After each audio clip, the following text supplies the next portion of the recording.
Tanin Auto Electronix. Today we are bringing you a 1985 Nissan 300ZX.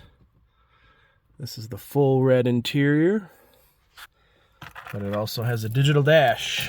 That does not work. You can see it's flickering right now. Sometimes it works, sometimes it doesn't. We're going to show you what to do to fix this.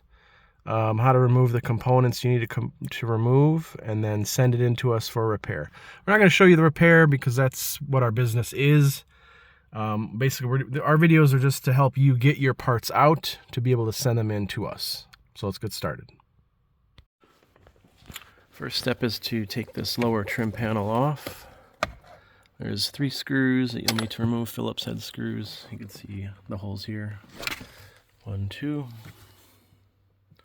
And then what you're looking for is this control box right here. There is 1 screw or 1 bolt or 1 nut there, and then looks like there's going to be 1 mounting screw behind these connectors. 10mm you'll have to pull out right there, and that should drop this box down. This box is what controls the power in the gauge cluster. So you won't have to remove this at all, actually. You'll just need to remove this box. And here's the unit removed. There's the part number. Now at this point, you would send it in to us. We'll repair it for you. You can obviously try taking it apart yourself and performing the repairs if you know what you're looking for. But we're going to get this taken apart, inspected, and fixed, and then installed back in the car. Got everything back installed.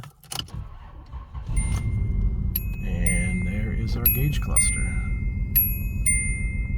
Everything's working properly.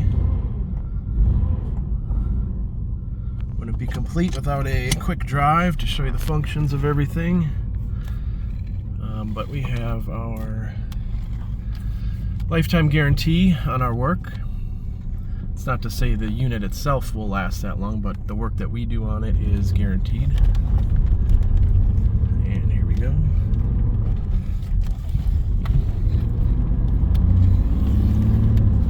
So very cutting edge back in 1985 and still working today. Thanks for watching our video. This is Tanin Auto Electronix. Please like, subscribe, click that notification bell. We'll give you more videos, and if this helped you out, let us know. All of our information can be found on our website, taninautoelectronics.com. We have a work order form. If you want to send it in, we will link the repair service for this item in the description. Take care.